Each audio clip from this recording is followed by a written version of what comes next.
also, I'm sorry. All right, whenever you are ready, Jordan. All right. So if I need to speak up, just tell me I can't hear it on my left ear, so I can't exactly gauge how loud I'm talking. Excuses. Good excuse, man! Okay, so I'm going to start off with a little bit of a story. About 12 years ago. It was just your average, more of a fallish type of night. I wake up in the middle of the night, I'm kind of panning around my room, just looking, there's a little bit of white light from the streetlights coming through the blinds, and you can see dust particles going through. I look over at my brother sleeping soundly, so very peacefully. It was almost innocent in that. So as I continued the scan of the room, I realized that our closet door is actually ajar. It was a sliding door, it had actually been slided over, and it was closed when we had gone to bed. The darkness was just immense. It was so dark, and the hair on my neck was standing up, and I felt like there was something else in the room. As I'm going around, and I stop right at the foot of my bed. At my foot of the bed is a shadowy figure just standing there, just looking at me, just standing there. There was no cloth, no facial features, no skin whatsoever. It was a shadow without a person, but it was completely three-dimensional. It was not cast on the wall. It was of itself. So it begins to walk around the bed towards me, and I'm sweating a little bit. I feel a little clammy. I can tell that I'm shaking a little bit.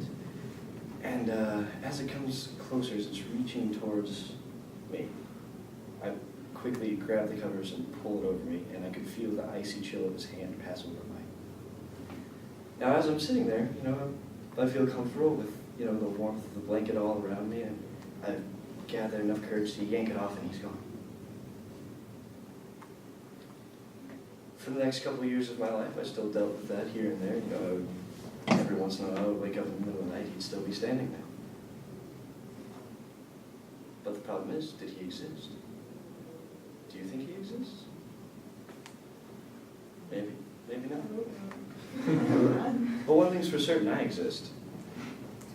Feeling all of those and thinking through about what is going on and having the day after to think of what just happened made me realize that was not just a fake experience for me. It was a very real experience.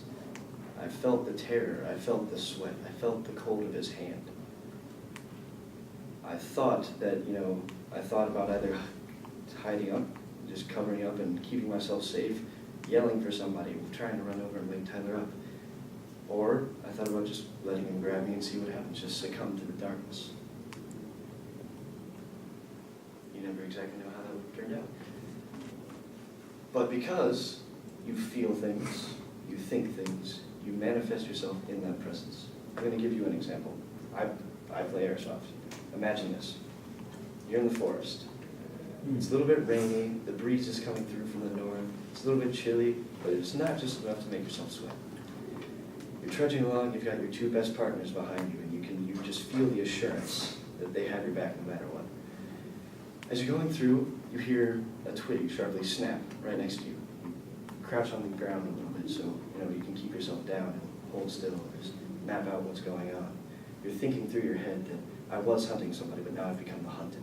You keep thinking and thinking about different scenarios and how this is going to happen. You feel the tendons and the muscles getting tense with anticipation. As you're sitting there, you hear a rattle of shots. The person next to you calls their kid and walks away. As you pan around, you aim down your sights, thinking that whatever moves, you're going to shoot at it. It's just the little anticipation in your trigger finger that's twitching a little bit. You keep panning through the trees. The breeze is making it very hard to pick out what's moving, if it's a person or if it's not. Then, out of the blue, you see a head tilt. You take off 3 shots and watch. You feel the battery and the power of the gun through your hands. And you see the BBs float ever so gracefully right onto the man's forehead. Afterwards, you go over and, he's got a belted forehead, a little trickle of blood here and there. This is relevant to existence because you cannot say that you didn't exist. Your footprint in the mud, the welts on his forehead, the blood that you gave him proves that you exist. You cannot disprove that you were the one to shoot him because he has evidence that you were the one who did it. through physical evidence and your thoughts and your feelings and everything, you exist. You manifest yourself through that. Say a fingerprint or something. You're going, say you're walking through a room, you touch a locker. You were there because there's physical proof that you were there. Your fingerprints, your oil on your hands, you know, the footprints that you may leave behind even though you can't see it. It's all there. That is why you cannot disprove that you exist. Oh, yeah, okay, good.